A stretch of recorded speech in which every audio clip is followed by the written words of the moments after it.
है दोस्तों, आज हम करने वाले हैं कुछ इम्पोर्टेंट वोकेबलरी प्रैक्टिस। तो चलिए शुरुआत करते हैं।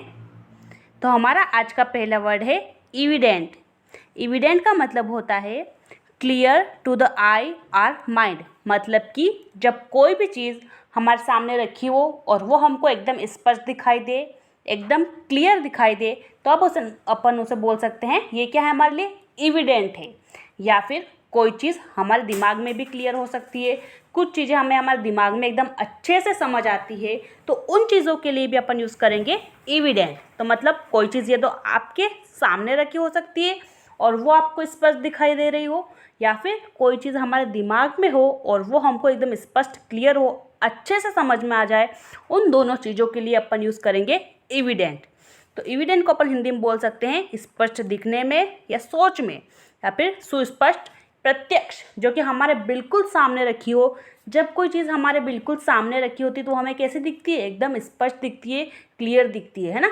कोई चीज़ आपके सामने अभी पड़ी होगी तो आपको कैसे दिख रही होगी, एकदम साफ साफ दिख रही होगी। तो वो क्या एविडेंट है ना, मतलब जो हमें एकदम साफ साफ दिखाई दे। अब बढ़ते हैं अपन एविडेंट के सिनोनिम्स की ओर। तो सिनोनिम्स में अपन ले सकते हैं ऑब्वियस, मतलब कि जैसा कि हालांकि हमें दिख ही रहा है, एकदम दिख रहा है, अपन बोलते हैं ना ऑब्वियसली यार ऐसा ही हो रहा है, ऐसा ही होगा। अपेरेंट, अपेरेंट का मतलब होता है वास्तविक जैसा, एकदम जो हमारे सामने पड़ा हो, एकदम वास्तविक हमें दिख रहा हो, प्रत्यक्ष, उसको अपन बोलते हैं अपेरेंट। नोटिशिएबल, जिसको आप नोटिस कर सकते हो, आपके सामने कोई चीज़ रखी हुई है, या फिर अगर आपकी आंखें भी बंद है और आपके पास में कुछ रखी हुई है, उसका हाथ आप पे लग गया, तो आप नोटिस कर सकते हो कि मेरे पास कुछ रखा हुआ है। आप महसूस कर सकते हैं ना कि हमारे पास कुछ रखा हुआ है। नोटिशिएबल, जिससे हम देख सकते हैं और नोटिस कर सकते हैं कि हाँ वाकई में यहाँ पर कोई चीज़ है, उसे अपन बोलेंगे नोटिशिएबल। नेक्स्ट है हमारा कंस्पिक्यूअस। कंस्पिक्यूअस का मतलब होता है वही जो हमारे सामने दिखाई रहा हो, जो हमें एकदम प्रत्यक्ष हो, जो हमें स्पष्ट और क्लियर दिखाई दे रहा हो। विजिबल, विजिबल का मतलब भी होता है जो दिखाई देता हो। ऐसी कोई चीज़ जो कि हमें हमारे आंखों से दिखाई देती हो उसको अपन बोलेंगे विजिबल। ऑब्जर्वेबल, ऑब्जर्वेबल का मतलब होता है देखने योग्य। मतलब कोई चीज़ ऐसी है कि हमारी आंखें उतनी उसे देख सकती है, देखने योग्य या फिर स्पष्ट हो कोई चीज़, उसके लिए अपन यूज़ करते हैं वर्ड ऑब्जर्वेबल। तो गाइस अपन क्या क्या सिनोनिम्स यूज़ कर सकते हैं, obvious, apparent, noticeable, conspicuous, visible, observable. I hope आपको ये वर्ड याद रहे होंगे। इनको या तो अपनी नोटबुक में नोट कर लीजिए या फिर इस वीडियो को रिपीट मोड पे देखिए, ताकि ये वर्ड्स आपको याद हो जाए, क्योंकि ये एग्ज़ाम में बार बार रिपीट होते ही रहते हैं। अब बढ़ते हैं अपन एंटोनिम्स की ओर। तो एंटोनिम्स में अपन ले सकते हैं अननोटिशिएबल, ऐसी चीज़ जिसको अपन नोटिस नहीं कर पा रहे हैं, जो हमको दिख नहीं रही है। वेग, वेग मतलब होता है एकदम धुंधला सा, जो साफ नहीं दिखता हो, जो धुंधला हो। जब ठंड आती है और वो धुंध आ जाती है, कोहरा आ जाता है, तो क्या हम सब चीज़ें क्या हो जाती है, वेग हो जाती है, हमें कुछ भी साफ नहीं दिखाई देता है, उसको अपन बोल सकते हैं वेग। हिडन, हिडन का मतलब होता है जो चीज़ छुपी हुई हो। छुपी हुई चीज़ों के लिए अपन क्या यूज़ करते हैं, हिडन। क्वेश्चनेबल, जिस पर सवाल उठ रहे हो कि ये क्लियर है कि नहीं है, आपके दिमाग में कोई बात चल रही है, आपको बार बार क्वेश्चन आ रहे हैं दिमाग में कि जो मैं कर रहा हूँ वो सही है कि नहीं, तो वो चीज़ क्या आपके दिमाग में क्लियर है, नहीं है, बिल्कुल भी वो आपके दिमाग में क्लियर नहीं है, तो आप उसको एविडेंट नहीं बोल सकते हो, आप उसको क्वेश्चनेबल बोल सकते हो। ऑब्स्क्योर, ऑब्स्क्योर का मतलब होता है बाधा। अब जब अपन सड़क पे चलते हैं तो बीच में स्पीड ब्रेकर आते हैं, ऐसी बहुत सारी बाधा आती है जो कि हमारे रास्ते में आती है। तो ऑब्स्क्योर का मतलब होता है बाधा, कोई रुकावट, कोई परेशानी। बारिश आ गई है दोस्तों आज तो, यार क्या बात है। हवाएं भी बहुत तेज़ चल रही है, तो आपको बैकग्राउंड में भी थोड़ा नॉइज़ हो रहा होगा, तो उसके लिए आई एम सो सॉरी, क्योंकि हवाएं बहुत तेज़ है और बारिश भी आ गई है ऊपर से। लास्ट है एंटोनिम हमारा अनक्लियर, जो कि हमें साफ नहीं दिखाई दे रहा हो। तो एंटोनिम्स में अपन यूज़ कर सकते हैं अननोटिशिएबल, वेग, हिडन, क्वेश्चनेबल, ऑब्स्क्योर और अनक्लियर। ये हो गए हमारे एंटोनिम्स एविडेंट के। और सिनोनिम्स अपन देख ही चुके हैं, ऑब्वियस, अपेरेंट, नोटिशिएबल, कंस्पिक्यूअस, विजिबल और ऑब्जर्वेबल। आई होप आपको वर्ड एविडेंट एकदम बहुत अच्छे से क्लियर हो गया होगा। अब बढ़ते हैं अपन एविडेंट के एक एग्जाम्पल की ओर। It was evident that the damage was very serious. मतलब कि ये साफ साफ एकदम स्पष्ट रूप से दिखाई दे रहा है कि जो डैमेज मतलब कि जो नुकसान हुआ है, डैमेज का मतलब होता है नुकसान, वो वेरी सीरियस मतलब कि बहुत ज़्यादा हुआ है। सीरियस का मतलब होता है गंभीर।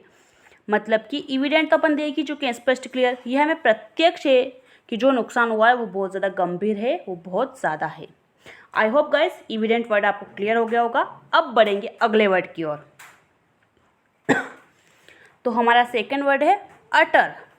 अटर का मतलब होता है कंप्लीट, टोटल। जब आप इसको एडजेक्टिव की तरह यूज़ करोगे, जब आप अटर वर्ड को किसी चीज़ की विशेषता बताने के लिए यूज़ करोगे, तो इसका मतलब हो जाएगा पूरा या फिर कंप्लीट या पूर्ण, जिसे अपन बोल सकते हैं। पर वहीं अटर को आप जब एज ए वर्ब यूज़ करोगे किसी भी जगह, तो उसका मतलब हो जाएगा कुछ कहना या आवाज़ निकालना।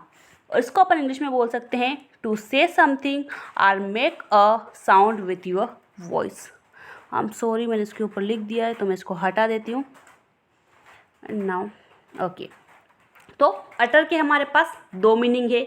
एक तो जब अपन इसको एडजेक्टिव की तरह यूज़ करेंगे, एडजेक्टिव के मतलब होता है जब अपन इसको किसी वर्ड की विशेषता बताने के लिए यूज़ करेंगे, तब अपन इसका मतलब क्या निकालेंगे, कंप्लीट या फिर टोटल, जिसको हिंदी में अपन बोलते हैं पूरी तरह से, एकदम जितना भी है वो सब कुछ, पूरा, पूर्ण। पर वहीं जब अपन अटर को एक वर्ब की तरह यूज़ करेंगे, तो इसका मतलब हो जाता है हमारे मुंह से कुछ स्पेशल तरह की आवाज़ निकालना, या फिर एकदम कुछ कुछ कटा कटा पटा अपन करते ना, अटर पटर पटर पटर, किसी चीज़ की आवाज़ आ रही है, अपन कुछ पॉलीथीन बजा रहे हैं और अटर पटर आवाज़ आती है ना, उसके लिए भी अपन अटर वर्ड का यूज़ करते हैं, एक तरह की आवाज़ निकालना। आई होप आपको ये अटर भी क्लियर हुआ होगा। अब बढ़ेंगे अपन अटर के सिनोनिम्स की ओर। तो सिनोनिम्स में आ जाएगा कंप्लीट यानी कि पूरा, जितना है वो सब कुछ। टोटल मतलब कि यही होता है कंप्लीट या पूरा। एब्सोल्यूट, एब्सोल्यूट का मतलब होता है पूरे तरीके से, जितना भी है वो सब कुछ, पूरी तरह से भी जिसे आप बोल सकते हो। तो हमारे पास अटर के 3 सिनोनिम्स आ गए, कंप्लीट, टोटल और एब्सोल्यूट। आपको याद रहेंगे ना? एक बार फिर से मेरे साथ रिपीट कीजिए या फिर कमेंट सेक्शन में लिखिए, complete, total, absolute. Complete, total, absolute, ये हो गए हमारे अटर के सिनोनिम्स। अब बढ़ेंगे अपन एंटोनिम की ओर। गाइस बारिश हो रही है तो उसकी आवाज़ शायद बैकग्राउंड में रिकॉर्ड हो, तो प्लीज़ थोड़ा अंडरस्टैंड करिए, क्योंकि बारिश हो रही है, पर मेरे लिए वीडियो रिकॉर्ड करना ज़रूरी है। नेक्स्ट है अपन एंटोनिम्स में ले सकते हैं इनकम्प्लीट, जो कि अधूरा हो, जो कि पूरा नहीं हो, उसको अपन बोलेंगे इनकम्प्लीट। अनफिनिश्ड, अनफिनिश्ड मतलब अधूरा है, कोई काम आप कर रहे थे वो बीच में ही बाकी रह गया है, वो अधूरा है, वो क्या है, अनफिनिश्ड है। फिनिश्ड का मतलब क्या हो जाता है, जो पूरा हो गया हो। तो अटर का एक सिनोनिम्स आप ये भी ले सकते हो, फिनिश्ड। फिनिश्ड का मतलब होता है कोई काम कंप्लीट हो गया है, ख़त्म हो गया है, पर अनफिनिश्ड मतलब कि ख़त्म नहीं हुआ है। इनडेफिनाइट, इनडेफिनाइट का मतलब होता है अनिश्चित या फिर अस्पष्ट, जो कि अभी अधूरा है, अनिश्चित है, बिल्कुल फिक्स नहीं है कि ये काम कब कंप्लीट होगा, उसके लिए अपन बोलते हैं इनडेफिनाइट। तो गाइस हमारे पास अटर के 3 सिनोनिम्स, एंटोनिम आ गए, सॉरी, इनकम्प्लीट, अनफिनिश्ड और इनडेफिनाइट। अब बढ़ते अपन इसके एग्जाम्पल की ओर। तो एग्जाम्पल में मैं लूँगी the movie was utter garbage, मतलब कि फिल्म पूरी तरह से कचरा थी, बिल्कुल बकवास मूवी थी एकदम। गार्बेज का मतलब होता है कचरा, और अटर अपन देख ही चुके हैं जिसका मतलब होता है पूरी तरह से। और हमारा नेक्स्ट वर्ड है दोस्तों ऑब्टेन। ऑब्टेन का मतलब होता है टू गेट समथिंग, मतलब कि कुछ प्राप्त करना, आपने कुछ हासिल कर लिया, आपको कुछ मिल गया, मतलब आपने क्या, किसी चीज़ को क्या किया, ऑब्टेन किया, हमने किसी चीज़ को हासिल किया। ओके, अब बढ़ते अपन ऑब्टेन के सिनोनिम्स की ओर। तो सिनोनिम्स में हमारे पास आ जाएगा गेट, जिसका मतलब होता है किसी चीज़ को प्राप्त करना, एक्वायर मतलब कुछ हासिल करना, प्राप्त करना, गेन, गेन मतलब भी प्राप्त करना, अर्न मतलब कमाना, प्रोक्योर, अटेन, इन सब चीज़ों का मतलब है कुछ प्राप्त करना, कुछ हासिल करना। तो हमारे पास क्या क्या सिनोनिम्स हो जाएंगे, get, acquire, gain, earn, procure, attain. इन वर्ड्स को अच्छे से बार बार रिपीट करके याद रखिए।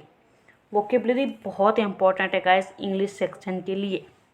तो फिर से बोलती हूँ मैं synonyms: get, acquire, gain, earn, procure और अटेन। अब देखते हैं अपन एंटोनिम्स। तो एंटोनिम्स में आ जाएगा हमारे पास लूज। लूज का मतलब होता है किसी चीज़ को हार जाना। रिलिंक्विश, रिलिंक्विश का मतलब होता है किसी चीज़ को त्याग देना या फिर छोड़ देना। आपने किसी चीज़ का त्याग कर दिया, मैं आज के बाद काले रंग के कपड़े नहीं पहनूंगी, आपने उस चीज़ को छोड़ दिया, तो वो हो गया रिलिंक्विश। डिस्ट्रीब्यूट, डिस्ट्रीब्यूट का मतलब होता है बांटना, किसी चीज़ को बांट देना। डिवाइड, डिवाइड का मतलब होता है भाग कर देना। दो लोगों में आपने किस ज़मीन के मम्मी पापा कर देते हैं ना, दो बेटे होते हैं, तो ज़मीन के इसमें आधा डिवाइड कर देंगे, उसमें आधा डिवाइड कर देंगे, ज़मीन के टुकड़े कर देंगे। फेल का मतलब हो जाता है आप किसी चीज़ में एग्ज़ाम में फेल हो गए, आप असफल हो गए हो किसी चीज़ में। मिस का मतलब होता है कोई चीज़ आपसे गलती से छूट जाना, कोई चीज़ आपसे मिस हो गई। जैसे कि आप कोई गोल कर रहे थे और गलती से वो बॉल कहीं और चली गई, तो वो गोल आपसे क्या हो गया, मिस हो गया, गलती से छूट गया। तो गाइस हम एंटोनिम्स में ले सकते हैं लूज, जिसका मतलब होता है हार जाना। रिलिंक्विश मतलब कुछ छोड़ देना या त्याग कर देना। डिस्ट्रीब्यूट का मतलब होता है बांटना। डिवाइड का मतलब भी होता है बांटना, भाग कर देना। फेल मतलब हो जाता है असफल हो जाना, किसी चीज़ में आप फेल हो गए हो। मिस मतलब छूट जाना, कोई चीज़ आपसे गलती से मिस हो गई। ओके, अब बढ़ते अपन एक एग्जाम्पल की तरफ। How can I obtain a visa, मतलब कि मैं किस तरह वीज़ा प्राप्त कर सकता हूँ ताकि मैं विदेश जाकर घूमूं फिरूं। ठीक है गाइस, अब बढ़ेंगे अपन नेक्स्ट वर्ड की ओर, जो कि है एक्रोनिम। एक्रोनिम का मतलब होता है a short word that is made from the first letters of a group of words. मतलब कि अपन बोले तो किसी शब्द का, किसी बड़े चीज़ का, किसी पंक्ति का एक संक्षिप्त रूप। वन छोटा, कुछ वर्ड्स इतने बड़े होते हैं कि अपन उनके आगे का एक लेटर उठा कर उसको छोटे बना देते हैं, है ना। तो उसी को अपन बोलते हैं एक्रोनिम। मतलब किसी शब्द समूह के शब्दों से पहले अक्षरों से बना छोटा शब्द, किसी चीज़ का संक्षिप्त रूप बनाना, छोटा रूप बनाना। जैसे कि हमारी यूनिवर्सिटी थी राजीव गांधी टेक्निकल यूनिवर्सिटी, तो हम उसे क्या बोलते थे, RGTV। इतना बार बार कौन लिखे पूरी spelling, Rajiv Gandhi technical university, तो हम क्या बोलते हैं RGTU, सॉरी RGTU। तो ये हो गया, ये क्या हो गया, ये राजीव गांधी टेक्निकल यूनिवर्सिटी का एक्रोनिम हो गया RGTV। ठीक है, आपको क्लियर हुआ। अब बढ़ते हैं अपन सिनोनिम्स। तो सिनोनिम्स में अपन ले सकते हैं एब्रीविएशन। एब्रीविएशन मतलब होता है किसी चीज़ का लघु रूप, या फिर आप बोल सकते हो संक्षिप्त रूप, मतलब किसी चीज़ का छोटा रूप, वही बात हो गई। कॉन्ट्रक्शन, कंट्रक्शन इसका मतलब होता है वही किसी चीज़ को छोटा बना के लिखना। इनिशियलिज्म इसका मतलब भी वही हो गया। शॉर्टनिंग मतलब आप बड़ी चीज़ को छोटा कर रहे हो। तो गाइस एक्रोनिम के सिनोनिम्स में अपने पास आ जाएंगे एब्रीविएशन, कंट्रक्शन, इनिशियलिज्म और शॉर्टनिंग। एक बार फिर से रिपीट करती हूँ, एब्रीविएशन, कंट्रक्शन, इनिशियलिज्म और शॉर्टनिंग। अब देखेंगे अपन एंटोनिम, सॉरी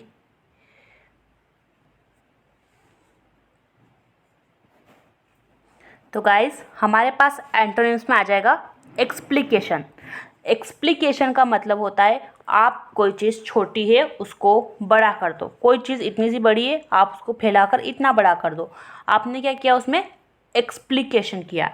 एक्रोनिम में अपन क्या कर रहे थे, कोई चीज़ इतनी बड़ी थी अपन ने उसको छोटी करके इतनी से कर दिया था, संक्षिप्त रूप लिख रहे थे अपन, छोटे छोटे रूप। पर एक्सप्लिकेशन में अपन क्या करते हैं, चीज़ों को बड़ा बड़ा करके लिखते हैं। एड्स का जैसे कि कोई छोटा अपन लिखते हैं तो अपन उसको बड़ा करके लिखेंगे। जैसे मैंने RGTU को बताया था, तो एक्सप्लिकेशन में RGTU की मैं पूरी स्पेलिंग लिखूंगी, उसको पूरा बताऊंगी। अब देखते हैं example. AIDS is an acronym for acquired immune deficiency syndrome. मतलब कि क्या, एड्स इस चीज़ का संक्षिप्त रूप है, ये आपने साइंस में ज़रूर पढ़ा होगा। अब बढ़ते हैं हमारे अगले वर्ड की ओर, जो कि है इंस्टेंस। इंस्टेंस का मतलब होता है an example or case of something, मतलब कि किसी वस्तु का उदाहरण, या फिर किसी चीज़ की कोई मिसाल या मामला आप बता रहे हो तो उसके लिए अपन इंस्टेंट वर्ड का यूज़ करते हैं। मेनली इसका यूज़ किसी चीज़ का उदाहरण देने के लिए किया जाता है। अब देखेंगे अपन सिनोनिम। तो सिनोनिम्स में हमारे पास आ जाएगा एग्जाम्पल, जिसका मतलब होता है उदाहरण, और एक और आ जाएगा अकरेंस। अपन ने देखे हैं कि इंस्टेंस के दो मतलब होते हैं, उदाहरण और घटना। तो घटना के लिए अपन सिनोनिम्स यूज़ कर सकते हैं अकरेंस। अकरेंस का मतलब होता है कोई भी चीज़ जो घटना होने वाली है, जो हो रही हो, उसके लिए अपन यूज़ करते हैं, मतलब वो चल रहा है इस वक्त। ऑकेशन, ऑकेशन मतलब कि कोई भी अवसर या फिर कोई मौका। एंड सैंपल, सैंपल अपन लेते हैं किसी चीज़ का, कि इसका आप जैसे ब्लड का सैंपल लेते हैं, ऑल दैट थिंग्स। तो गाइस हमारे पास सिनोनिम्स हो जाएंगे example, occurrence, occasion and sample. अब देखते हैं example. You can not rely on her. Rely का मतलब होता है किसी के ऊपर जब अपन डिपेंड कर लेते हैं या फिर किसी का जब अपन भरोसा कर लेते हैं, मेनली भरोसा। आपने किसी का भरोसा किया, अगर आप किसी पे डिपेंड हो गए, आप इतना भरोसा करते हो उसके ऊपर। For instance she arrived an hour late for an important meeting yesterday. मतलब कि तुम उस पर बिल्कुल भी भरोसा नहीं कर सकते। फॉर इंस्टेंस मतलब कि उदाहरण के लिए ले लो, एग्जाम्पल के लिए ले लो। शी अराइव्ड, अराइव का मतलब होता है आना, पर यहाँ पे अराइव्ड यूज़ हुआ मतलब कल के लिए, मतलब कि कल जो है वो एक इम्पोर्टेंट मीटिंग में 1 घंटा लेट आई थी, तुम उसके ऊपर भरोसा नहीं कर सकते हो। ठीक है गाइस, आई होप क्लियर हुआ होगा। यहाँ पे जो वर्ड यूज़ हुआ है रिलाई, इसका मतलब होता है किसी पे भरोसा करना, और अराइव का मतलब होता है आना। ठीक है, तो गाइस ये थे हमारे आज के कुछ वर्ड। आई होप आपको ये क्लियर हुए होंगे, और प्लीज़ इन वर्ड्स को या तो अपनी नोटबुक में नोट कर लीजिए या फिर वीडियो को बार बार देख के इनको रिपीट करिए और उनको याद करने की कोशिश कीजिए। थैंक यू सो मच, मिलेंगे नेक्स्ट वीडियो में, तब तक के लिए बाय बाय, टेक केयर।